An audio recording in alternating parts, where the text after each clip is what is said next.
as a lot of you know, this space changes really quickly, and so some of the strategies that were working well in 2017 and 2018 are quickly becoming outdated.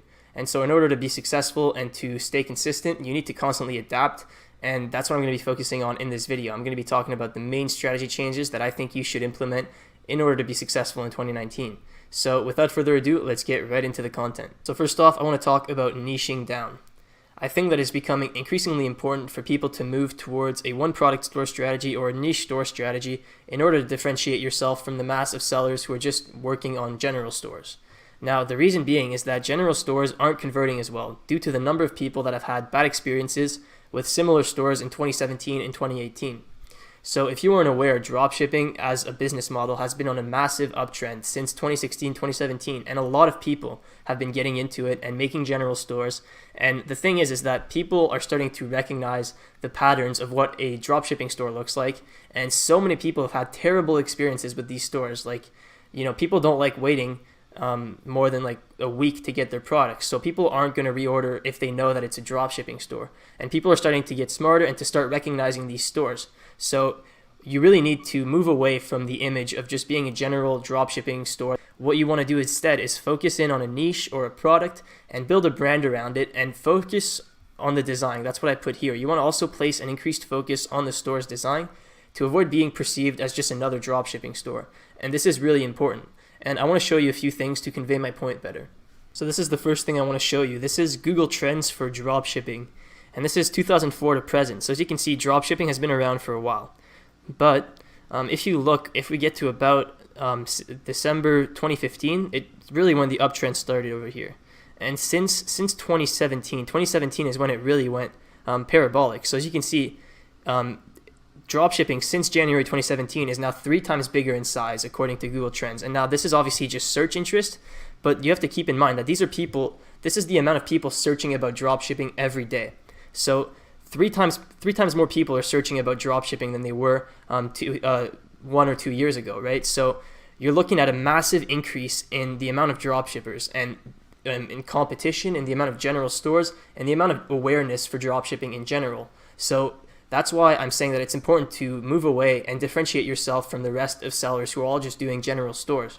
And you might think that a lot of people are already doing the one product store strategy or the niche store strategy, especially since I've been preaching it in all of my videos, but I've been asking people for feedback, and most people are still stuck with the idea that they need to do a general store to test a bunch of products first. And so there's actually not that many people who are doing these one product stores.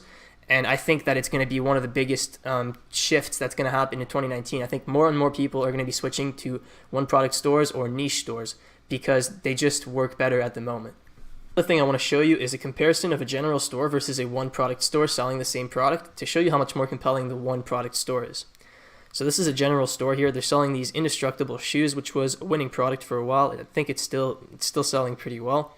And yeah, so this is a pretty good general store. It's better than average, I would say.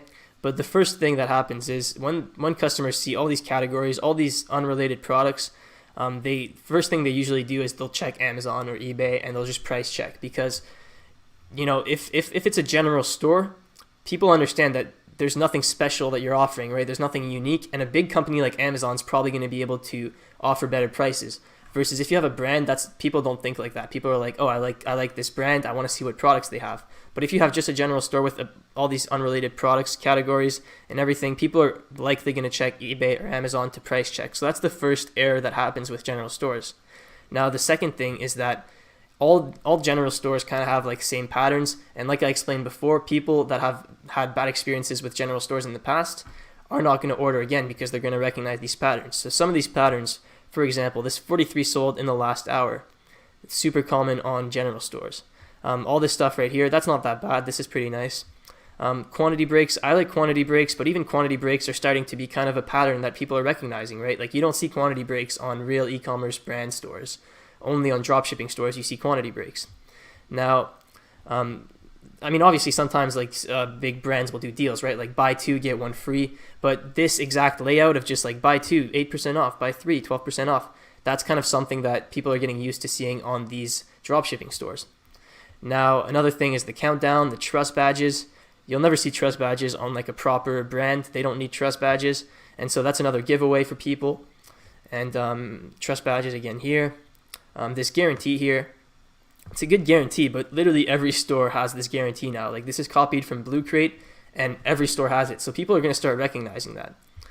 And so you guys get my point. I mean, like, people are just able to recognize the patterns, and they pick up that it's another store shipping from China, and they're going to be less inclined to purchase the product. Now, in comparison, this is a one product store selling the same product, and you can see how much more compelling it is. So this brand is called Indestructible, and it's indestructibleshoes.com, and all they carry is a bunch of variants of this indestructible shoe, and this one is actually the exact same one. You can compare the two pictures. It's the exact same shoe. So these guys are probably drop shipping, and it says right here, due to high demand, the delivery time will be 3 to 5 weeks. So they're probably shipping from China, right? But since they have this custom website, they have this nice brand, they can get away with it. So look how clean this website looks. Like, they have a clear color scheme. They have black and red. They have all the proper sizing laid out.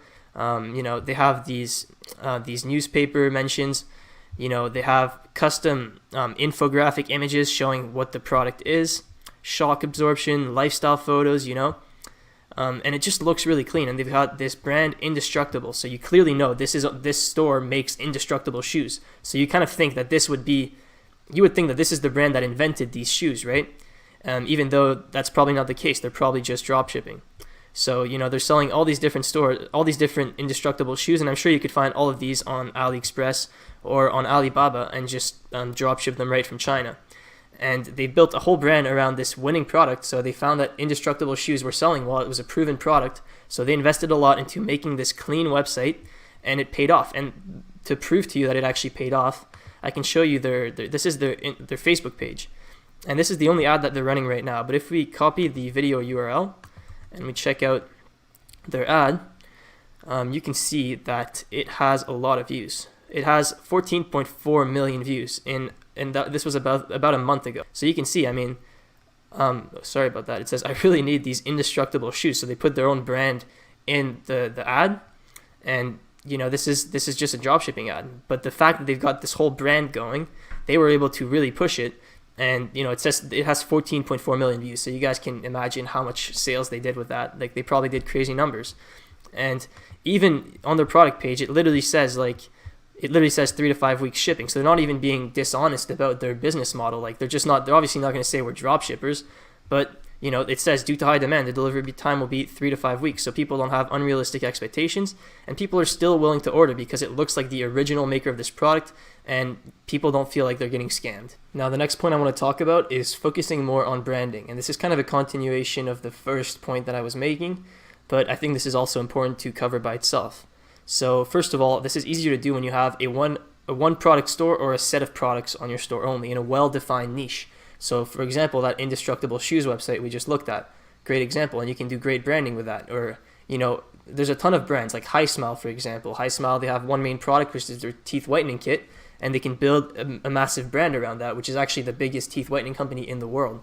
Or like Fit Tea, they just have one product and they can build a brand around it. So when you have just one product or one set of products in a well-defined niche, you can really brand that well. And so you want to transition to private labeling as soon as possible. And I understand that not everyone has the funds to do that, but if you start off with a one product store and it starts doing well, you can reinvest your profits into making it into a private label brand, and that has the potential to pay off massively. Now, another thing is you want to use lifestyle imagery for your products and sell a lifestyle with your product. Now, this is something that's going to, once again, differentiate yourself from other dropshippers. Even if you're selling products that aren't private labeled, if you have pictures in a lifestyle context, use a lifestyle to sell your products, it's going to do a lot better than people who just have normal white background photos on their stores just imported from AliExpress, right? So having lifestyle imagery for your products, and also for social media, right? You want to have a lot of lifestyle imagery on your social media pages, and that's going to help you sell a lot more. And one thing that people don't understand is that people will browse your social media pages before making a purchase from your site. So everything matters. It's not just the product page.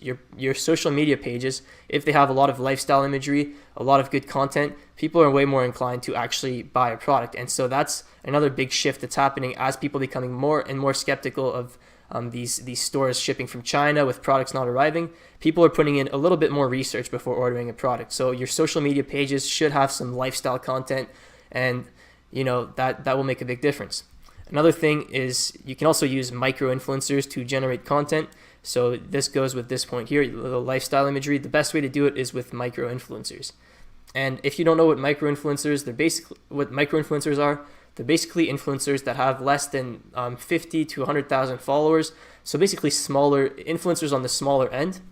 And those influencers usually they don't charge much for promotions. And if you have a good product, they might be even willing to post about your product or make content with your product in exchange for the product, right? So you can either ask them, hey, I'll send you this product and can you post about it on your feed? Or you can say, hey, I'll send you this product and in exchange, all I want is some photos with you using the product. You don't even have to post it on your feed. I just want the content. This is a great way to get some content for your brand, and it's a low-cost way to do it. All you have to do is ship the product from China and organize this whole exchange. Now, another thing you want to do to focus more on branding is you want to strive to offer faster shipping times and better customer service.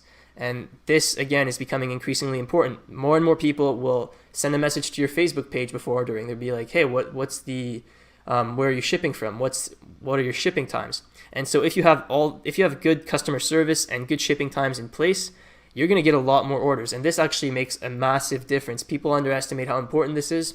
And so having good customer service and striving to offer better shipping times is going to make a massive difference. Now, an example of focusing on branding is HiSmile, obviously. And I mentioned that at the start, but I want to go on their page just to show you how effectively they're doing this. So this is HiSmile's Facebook page, and the first thing you notice is all this social proof here. They have so many different people using their products, 1 million plus satisfied customers.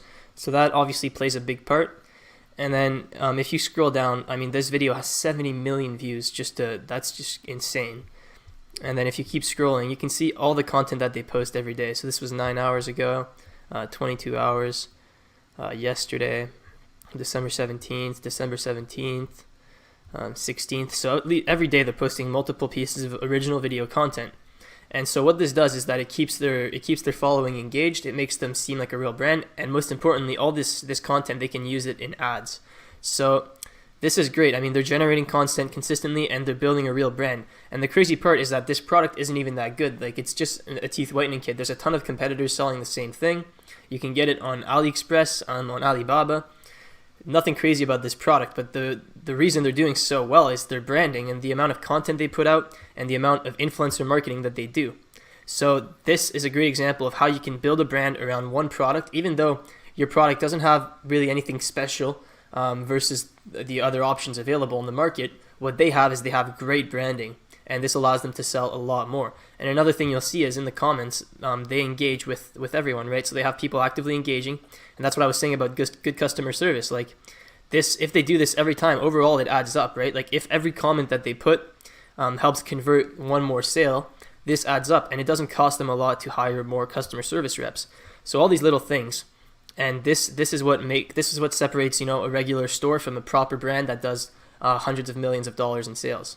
So the last thing I want to talk about is multi-channel advertising. A lot of people at the moment are focusing only on one ad platform, and usually that ad platform is Facebook.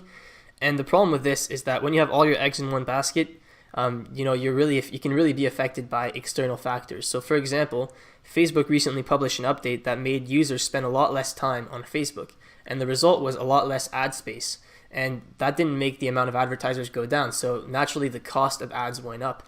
And this can happen all the time. And if you look at the trend over time, I mean, the ad costs are just going up. Like there's more and more advertisers every day, and ad space is going down. So you can naturally, you know, the costs go up. And this could happen with any other ad platform. Like most ad platforms have rising costs, but Facebook costs are through the roof. And the thing is that you don't want to stop using Facebook. Facebook is still an amazing platform, and it's still underpriced if you use it correctly. But you can get a lot better margins if you implement multi-channel advertising.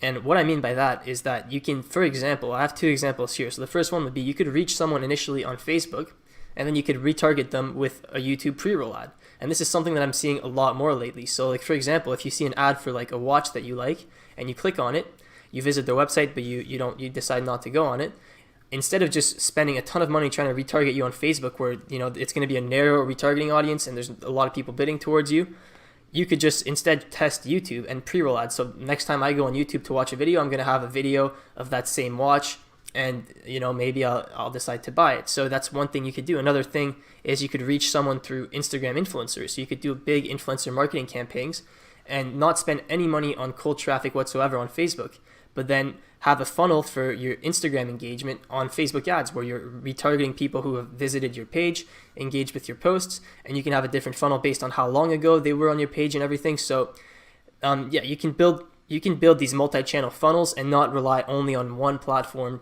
to get your traffic.